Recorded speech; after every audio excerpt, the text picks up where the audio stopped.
Otro tema que continúa lo que ya habían hecho antes otros colegas es el de educación superior privada, que es un proyecto que actualmente estoy desarrollando con algunos alumnos de esta institución y con colegas de otras universidades del país.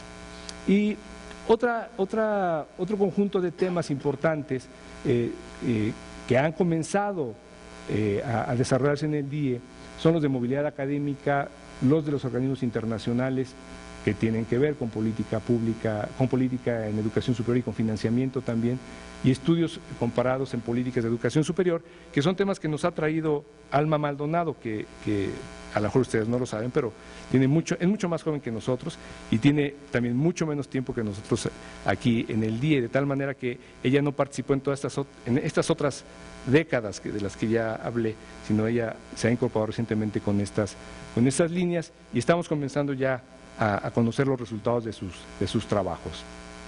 Bueno, una idea general que me parece importante notar, seguramente ustedes ya lo habrán deducido, es que fue una década de fuerte internacionalización de los académicos del DIE. O sea, desde antes ya teníamos contactos con colegas de varias partes del mundo, pero esta fue una década particularmente fuerte al respecto. Creo yo que en buena medida se debe a que pues, las políticas de estímulo nos han llevado a buscar un mayor contacto internacional, porque eso implica más puntos y más publicaciones internacionales, pero además de digamos, laboral, de este laboral incentivo para hacer las cosas, creo que se debe realmente y principalmente a un desarrollo de las carreras académicas de los profesores que aquí trabajamos, interesados no solamente por pensar en México, sino por pensar en México en su relación con otros países del mundo, ¿no? Un poco bajo la idea de ni somos tan únicos como pensamos, no somos tan especiales como a veces creemos, compartimos muchos problemas con otros países del mundo, hay que conocerlos, aunque también, por supuesto, tenemos nuestra especificidad. Bueno, la gran pregunta que me he hecho, y creo que es una pregunta que todos nos podríamos hacer aprovechando los 40 años, es ¿qué hay con todo esto y hacia dónde vamos, ¿no? ¿Qué es lo que hace falta investigar y cuáles podrían ser los nuevos derroteros? Les confieso que no tengo una respuesta, incluso adelanto seguramente una de las observaciones de los colegas, porque ya me lo han dicho otros, es que la última parte se ve como escrita así un poco rápido, ¿no? Y bueno, así fue en realidad, necesitamos más discusión al respecto, pero la pregunta es ¿hacia dónde tendremos que ir, ¿no? Un problema fuerte es, ya tenemos mucha evidencia de que el modelo actual de política pública está agotado, el modelo de evaluación, supuestamente en aras de asegurar una calidad, no ha dado los resultados que ha supuesto, ha generado muchísimos problemas y tendremos que avisorar un nuevo modelo. ¿Qué está ocurriendo entonces en las instituciones y en los sistemas? Ya hay algunas ideas sobre un nuevo ciclo de políticas, la NUY está por presentar un documento a los candidatos que hablará al respecto, la rectora de la UPN, Silvia Ortega, lo ha dicho ya en varias ocasiones, hace falta un nuevo ciclo de política pública. En fin, es una idea que ya ha comenzado a extenderse y creo que tenemos que prestarle particular importancia, pues no solamente en el DIE, sino en todas partes, para tratar de hacer propuestas e influir al respecto. Lo mismo el tema del financiamiento, ahí tenemos que pensar en varias cosas. Si ustedes se fijan, rápidamente les comento que en México realmente no se instalaron políticas de financiamiento competitivo, como en otras partes del mundo. Se instalaron políticas de financiamientos extraordinarios en función de que las instituciones cumplieran con los parámetros que el gobierno quería, pero no era dinero realmente puesto a competencia. Entonces, esa parte del dinero ha crecido mucho y ahora es un motivo muy importante para los rectores de tratar de tener ese dinero para poder funcionar. Ha tenido algunos aspectos positivos, pero como instrumento de política y como instrumento de financiamiento creo que también se ha agotado y tenemos que pensar al respecto qué es lo que está ocurriendo y qué es lo que se vislumbra por ahí. Lo mismo que el tema de capacidades institucionales, porque no hemos logrado realmente, por lo menos no tenemos evidencia de que la calidad de la enseñanza y por lo tanto los aprendizajes haya mejorado sustancialmente. Entonces hemos hecho un montón de cosas y no parece que los estudiantes estén en una manera más sustantiva, mucho mejor formados que hace 10 o 15 años. Entonces algo no ha estado funcionando al respecto. Y eso tiene que ver también con qué tipo de mecanismos de valoración de la calidad de los resultados se tendrían que poner en práctica para eso. Tenemos un tema abierto, que es el tema de la ampliación de oportunidades. Por un lado, porque el gobierno federal ha continuado poniendo dinero para el crecimiento y esto parece que es una tendencia que va a continuar, tal vez no al ritmo que nos gustaría ver, pero esta tendencia de crecimiento seguirá adelante, a menos que nos pesque una crisis terrible que realmente haga cerrar la llave de los recursos. Entonces esto va a poner otra vez en discusión viejos temas, como el tema de la cantidad versus la calidad, o el tema del tipo de formaciones que se requieren para todo este nuevo contingente de estudiantes que van a llegar a la universidad, los temas de si estará ocurriendo una nueva versión de la segmentación del sistema, etcétera, ¿no? Los temas de profesores, especialmente los temas del recambio generacional y ya la llegada de nuevas generaciones, ya hay nuevas generaciones de académicos, a cuentagotas todavía, pero ya están llegando. Entonces son nuevos profesores, jóvenes muchos de ellos, que están viviendo una experiencia muy distinta a la de quienes llegamos cuando el mercado estaba en franca expansión. Ellos están están llegando, poniendo el hombro, poniendo los codos en un contexto dominado fuertemente por las viejas generaciones de profesores que dejan poco territorio de acción, de iniciativa, de actividad, porque ellos todavía están a cargo tienen el poder. Bueno, lo mismo estudiantes. ¿Qué ocurre con los estudiantes actualmente? Rosalba nos tendrá que decir más cosas, por supuesto, Brenda, que por aquí nos acompaña también. ¿Qué nociones por supuesto, Adrián, qué nociones de futuro, la empleabilidad que se espera con los estudios que reciben, temas de la calidad, realmente calidad de su experiencia formativa, que conocemos poco, en fin, y los temas de la tercera función prácticamente abandonados en el país, prácticamente. O sea, ¿cuál es el papel que las universidades tienen, no desde un punto de vista del normativo, del deber ser, sino del que realmente están teniendo para apoyar proyectos económicos, para apoyar empresas, para apoyar comunidades, para apoyar servicios sociales, en fin, toda esa gama diversa, compleja, de la cual no existe una correcta categorización de tipología, pero que ahí está, que es la que hace realmente la vinculación de la universidad con sus entornos. De eso sabemos muy poco. No basta con que digamos la universidad con que haga las cosas bien, con calidad cumple, no se trata de eso, ¿no? Ahí están los profesores llevando a los estudiantes a sus prácticas de campo, ahí están los asesores asesorando proyectos productivos, en fin, muchas iniciativas de muy diverso tipo, sanitarias, educativas, etcétera. En fin, dicho de una manera muy rápida, creo que estos son unos entre otros posibles temas que creo, en una rápida y tal vez confusa mirada, que son importantes para el desarrollo futuro de la educación. Bueno, me tomé más tiempo del que hubiera querido, pero 40 años no son pocos. Entonces, a mí me gustaría que ahora Adrián de Garay en primer lugar y después nuestro invitado de honor, Han Schutze, nos pudieran hacer algunos comentarios, ¿no? Buenas tardes. Bueno, quisiera en principio agradecer la invitación de Germán. Es un honor acompañarnos en este festejo a nuestros colegas del día, a los cuales apreciamos y respetamos mucho. Germán envió un documento por correo electrónico y nos advierte, y cito a Germán, servirá de base para la discusión y agrega que para tener una conversación sobre los temas que han llamado nuestra atención y que se trata de un borrador. Sí, Germán se cura en salud, es un borrador. Así leí el texto, es decir, no es un texto acabado, él mismo advierte que parte del texto recupera un texto previo, que en su momento trabajó con Rowling, hoy nos confiesa que la parte final, incluso entre ustedes, como que espérame tantito, no lo hemos discutido. Pues bueno, es un borrador que invita a reflexión de muy diversos temas sobre la historia del día y relación con el entorno, pero así lo leí y sí quiero hacer mención en algunos momentos, y si entendí bien ahora, Germán, de retroalimentar el documento y hacerlo pues un documento más acabado, algunas sugerencias de cosas que creo que valía la pena que tuviera. El primer punto que quiero comentar tiene que ver con el contexto social de lo que habla el documento, el contexto social y teórico de los 70 y de los 80. En efecto, para algunos resulta también apreciar las similitudes entre lo que ocurría en el día y la manera en que se ve y en otras instituciones de educación superior en la época, y me voy a referir particularmente al caso de Huamas-Capozalco.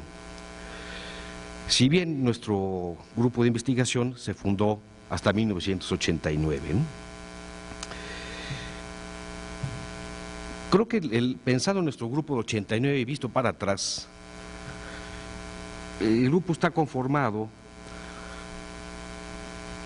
por dos trayectorias distintas y quizá habría que explorar, seguramente no fue el caso del día, es muy probable, pero no en todos los casos, de dónde veníamos. Sí existía un cierto grupo, y repito, no nos dedicábamos a la investigación educativa hasta 80 y tantos, 89, veníamos de otro lado. Había un grupo que también compartimos este desencanto por el marxismo, por la izquierda, por el sindicalismo, pero había otros grupos que no. Por lo menos parte de mi grupo de investigación, desde su formación en licenciatura, provenía más de la tradición de la teoría sociológica clásica, que no habían pasado propiamente por la izquierda, por el marxismo ortodoxo, ni sus modalidades más modernas, y me refiero a Althusser y compañía, ¿no? Entonces venían de una tradición de la teoría sociológica, mucho de Weber, de Merton, de tal manera que cuando nos encontramos a finales de los 80, que veníamos de lados distintos, no vivimos ese proceso de crítica radical, de romper con el marxismo y ahora cómo nos quitamos a estos.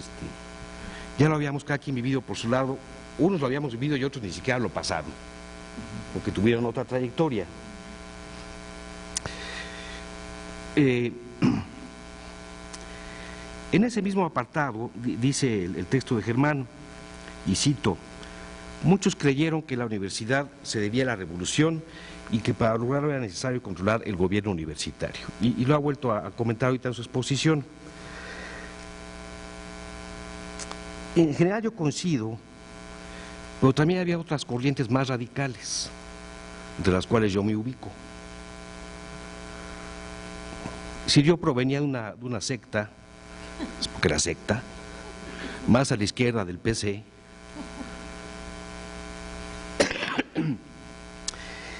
y si bien pensamos estoy hablando 77, 78, que la vía revolucionaria, la vía armada, que algunos participamos un poco en eso, y nos dimos cuenta que pues ni la clase campesina ni la clase obrera nos iban a hacer caso con la CTM ahí encima, y hubo un cambio político de que necesitábamos trabajar en la educación. Entonces trabajamos como maestros de primaria,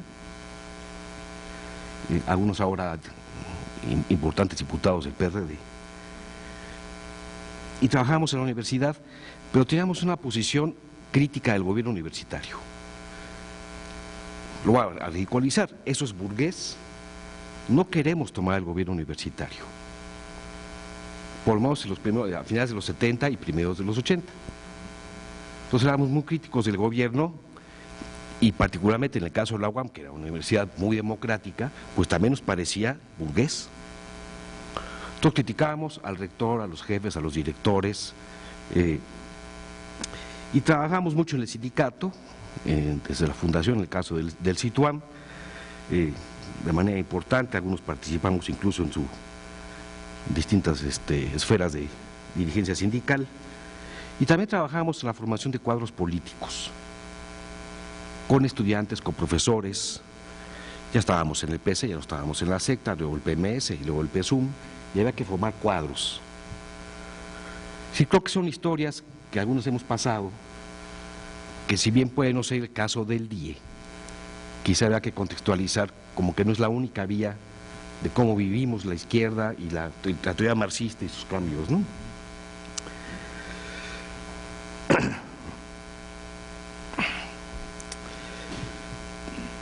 Bueno, creo que cuando Germán relata cómo en la década de los 80, en plena crisis del marxismo y en la búsqueda de otras perspectivas de análisis, colegas del DIE, que empiezan a realizar investigación sobre educación superior con algunos artículos de OLAC, apuntes, que muchas veces eran apuntes, ¿no?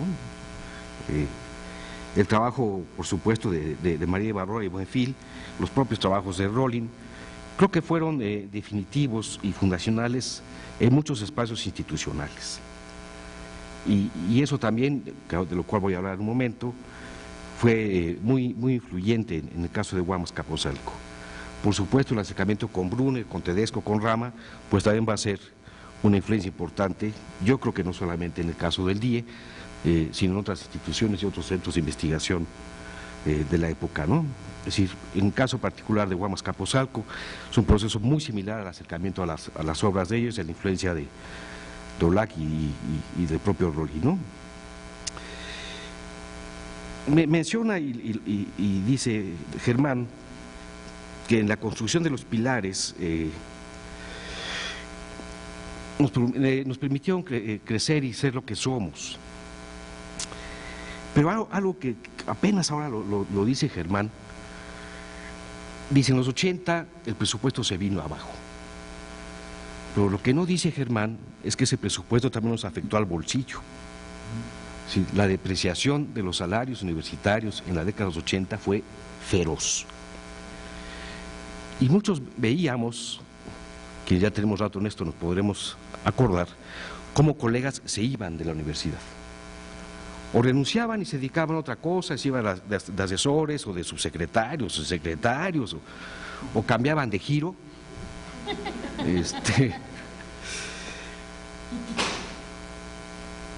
Y yo creo que sí es importante quienes resistimos los 80. Si con todo esto que ganábamos una miseria, que no había estímulos, que se vinieron abajo los salarios, en los 80 fue cuando más nos fortalecimos para construir lo que hoy somos. Si todo este trabajo de empezar a formar los grupos, la relación con Brunner, las lecturas con Clark, los seminarios, de lo cual ahorita hablaré, en la Universidad Futura, lo hicimos en una década donde ganábamos una miseria.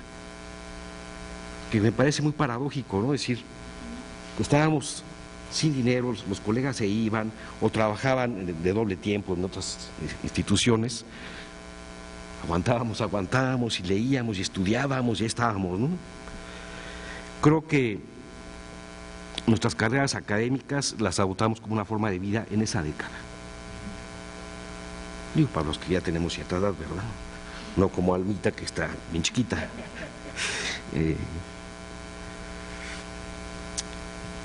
Empeñados en contribuir en el conocimiento y mejoramiento de nuestro sistema educativo, ¿no? Dice el texto que no se puede dejar de mencionar el seminario de discusión e investigación que organizó LOAC Fuentes entre 85 y 90 en el DIE,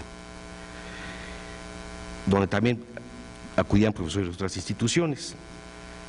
Y en el texto no dice una cosa que hoy sí dijo Germán, que es el seminario que armó OLAC en Guam. Habla nada más del seminario de acá. Y quiero comentarles ahí la relación. En 1987, cuando ya tenían este seminario en el DIE, y yo era jefe del departamento de Sociología, con apenas 32 años, muchacho, a propuesta de Manuel Gil, que tenía poco tiempo de haber llegado a Sociología porque él trabajaba en la Secretaría Académica de Diseño, y de Carlos Payán, invitamos a LOAC Fuentes a que fuera sabático con nosotros. Y al igual que con el DIE, armó un seminario paralelo allá. No era un seminario de investigación. Habíamos varios colegas de Sociología, de Administración, varios de Ingeniería, que estábamos preocupados, ¿qué es la universidad y qué pasa en la universidad? ¿Cómo la explicamos lo que está pasando? y nuestra ignorancia era pero gigante, ¿no? Entonces OLAC armó un seminario abierto de lectura. A diferencia de ustedes, nadie entregaba textos ni ensayos. No sabíamos nada. Tuvo alguna parte, se empezó a politizar de repente, que iban a aprovechar ese foro para lanzar algunas candidaturas ya en la grilla política, pero fue un seminario muy importante.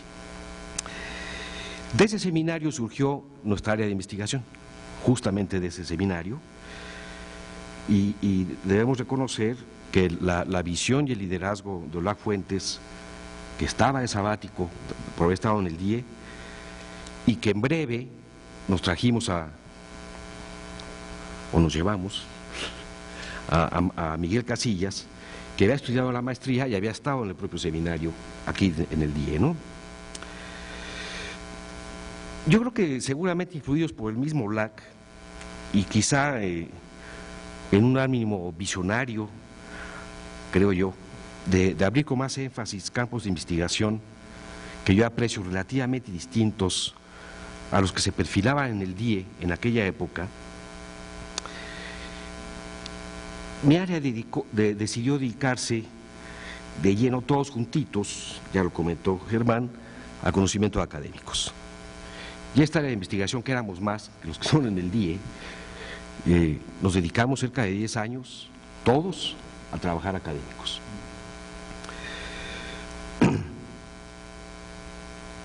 Por supuesto, sí que quiero decir con esto, digo, habrá que preguntarle al propio OLAC, estoy interpretando a OLAC. Es decir, el DIE está trabajando acá en políticas, están en estos temas, hace falta meterse más en los actores. Dijo acá con estos muchachos, tiro línea, y vámonos. Y pues sí, nos puso a trabajar 10 años en académicos, ¿no?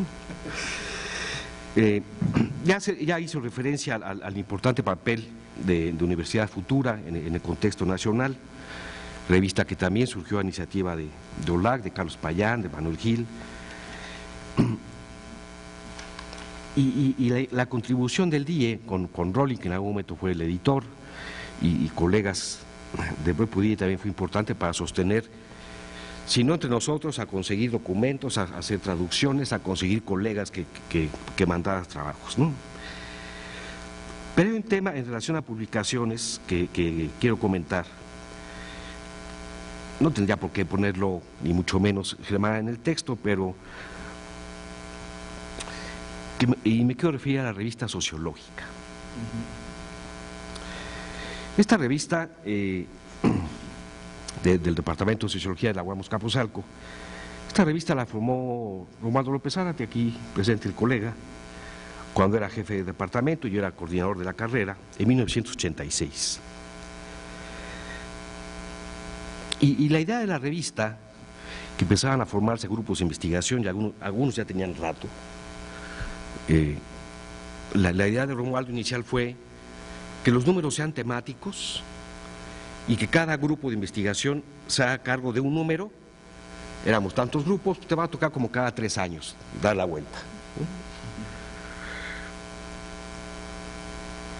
El grupo de universidades no existía, ya les comenté, y sin embargo, otra vez por la iniciativa de OLAC y junto con el trabajo de Romualdo, el número 5 de la revista se dedica a la universidad y se le puso por título Explorando la Universidad. Número que coordinó OLAC, y en su presentación que aparece en ese número, OLAC puso una frase que en mi área hemos usado hasta el cansancio, en eventos, en congresos, en artículos, en libros, y que reflejaba bien el grado de avance del trabajo de investigación que teníamos en México. Y la voy a repetir, la frase de OLAC: a la universidad la conocemos mal y poco. Que yo creo que habla bien de lo que en general pasaba en el país en investigación sobre educación superior, ¿no? De hecho, si ustedes revisan el índice de este número de Sociológica, es interesante ver su contenido, tanto por quienes participan como por los textos. Algunos ejemplos. El primer artículo con el que comienza la revista no es un artículo, es una traducción de Monique Landesman sobre los 3 estados de capital cultural de Bourdieu. Explorando la universidad, pues, bueno, ahí va una traducción de Bourdieu. El segundo texto es otra traducción de Francisco Galván, que ya falleció, profesor que estuvo con nosotros, y que se había formado en Alemania, y era un weberiano y habermasiano, pero así de primera. Y traduce un libro de Habermas. Así empieza la revista. Luego aparece un artículo de Jorge Bartolucci, que ya tenía su trayectoria, ya era un tipo conocido, hacía investigación. Uno de Rolling y otros 2. De Rolling no puedo opinar, otras voy a decir por qué. Sí puedo opinar del artículo de Miguel y de Rolling, de Miguel Casillas y de Manuel. Los 2 artículos, el de Manuel y de Miguel, son producto de sus tesis de maestría. No sé el de Rolling, por eso no puedo opinar. Es decir, estábamos tan apenas empezando a hacer investigación sobre educación superior que esta revista que empezaba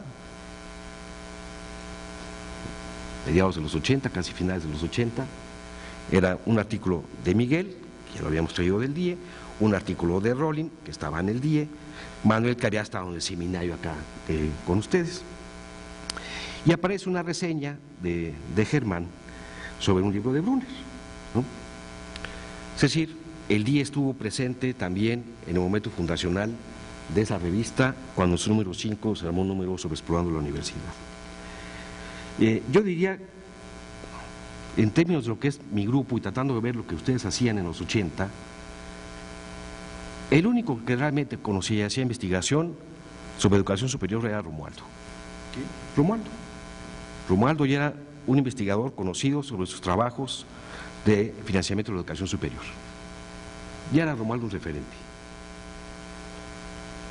Y ejerció un liderazgo importante junto con Manuel y la relación con otras instituciones que los conocían ellos. Los demás estábamos apenas empezando, ¿no? Una ausencia en el texto que me llama la atención es el papel de DIE en la formación de recursos humanos en la maestría del doctorado. Creo que es un tema en el que su contribución ha sido muy relevante en el país. De hecho, a mediados de los 80, cuando hubo un proceso de evaluación de los posgrados incipiente, el programa de la maestría fue considerado el mejor programa del país, de ese tamaño.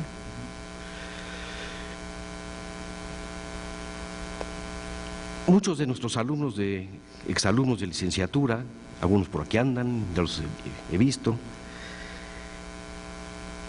han pasado por este programa. Sí, para nosotros siempre fue un referente, y cuando teníamos egresados que estaban interesados en hacer una maestría, con mucha regularidad, al DIE, a formarse al DIE.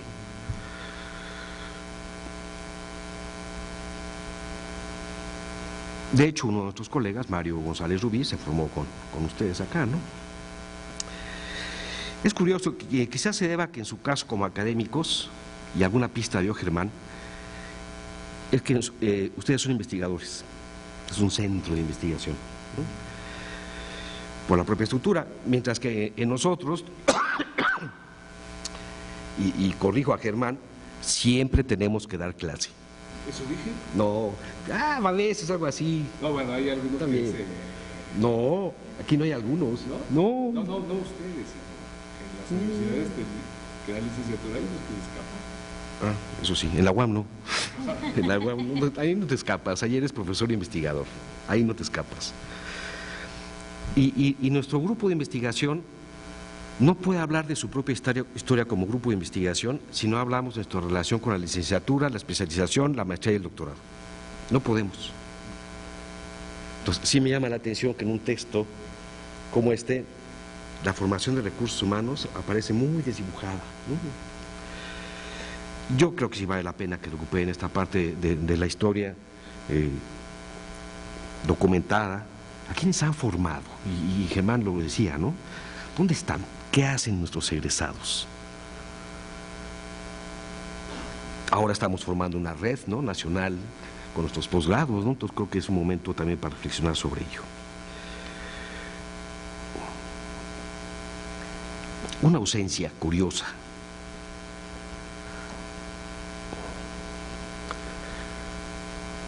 Hablan mucho de la internacionalización, ¿no? Nos internacionalizamos y salimos del país, y hablan poco de lo que hicieron acá adentro. O sea, varios de los datos que estoy dando yo es cómo el DIE se relacionó con la UAM Azcapotzalco.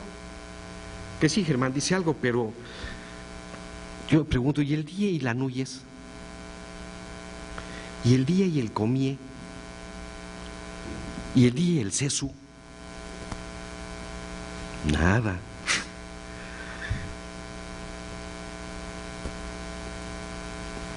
Y lo plantea de otra manera, quizá no para el texto, sino para conversarlo, ¿no?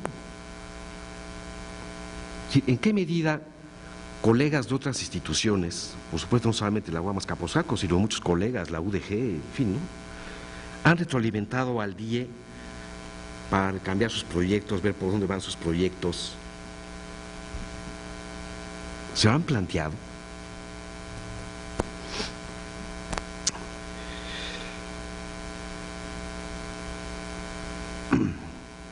Dice Germán, y cito: a diferencia de décadas anteriores, las instituciones hoy dependen cada vez más de fondos distintos a los ordinarios. Tengo mis dudas. Me pregunto si acaso no siempre ha sido así.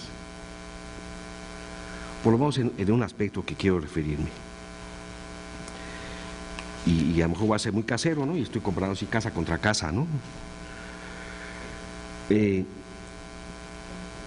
Quienes hemos realizado investigación, cuando hacemos investigación de campo fuerte, que implica necesidad de recursos para ciertas coberturas poblacionales y tal, desde los años 80, finales de los 80 y de ahí para acá, son investigaciones que hemos logrado hacer con recursos extraordinarios y por competencia.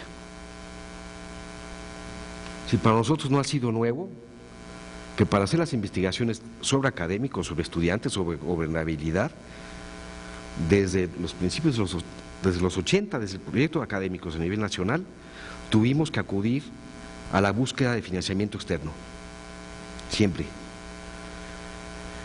El tipo de competencia para ganar los fondos es distinta,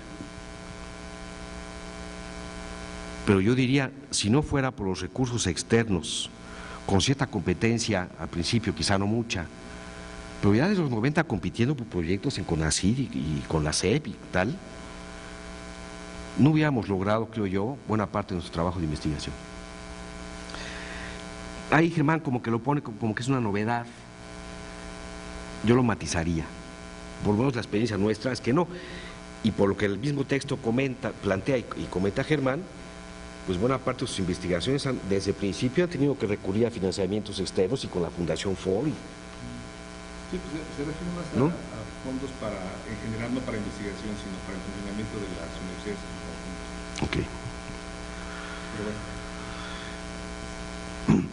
Yo diría que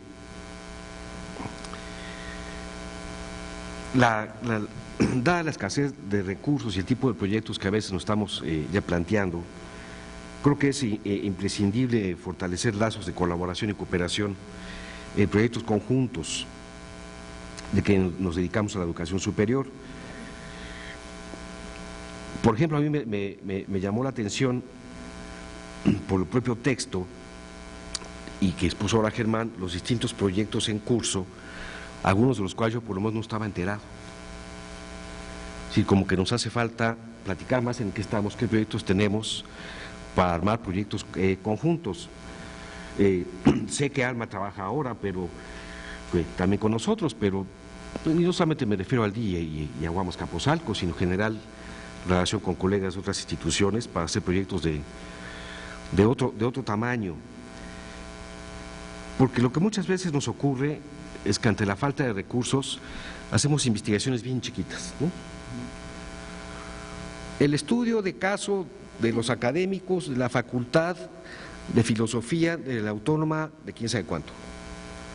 y piensen en cualquier tema, ¿no? Las políticas institucionales de no sé quién, y los estudiantes de la carrera de unos universos de este tamaño, y para hacer investigaciones de gran envergadura se requiere mucho dinero, y solos no se puede. Sí, yo pensaba, por ejemplo, en el trabajo de universidades privadas que hace Germán, ¿no? O sea, ¿por qué no armar un proyecto de investigación sobre estudiantes universitarios de universidades privadas? Por ejemplo, recién salió un texto de la Asociación de Universidades Jesuitas en América Latina.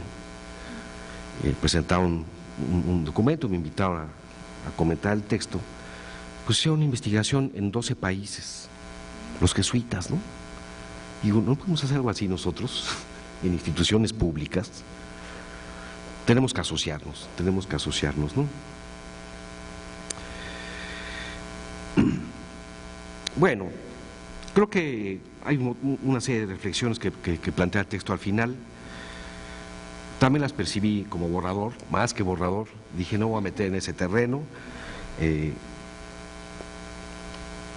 Pero sí quiero concluir diciendo que los colegas que han transitado por el DIE y los que forman parte del mismo desde hace algunos años, o bien las nuevas contrataciones, creo que han sido y han jugado un papel fundamental en la investigación en el campo de la educación superior. Y algo que es muy interesante, que nunca queda claro en el texto y tendría por qué estarlo. Han sido muy pocos y son muy pocos. O sea, nunca se sabe cuántos son. En los 70 eran 10, eran 8, eran 4, luego en los 80, de repente comenta Germán que si vinieron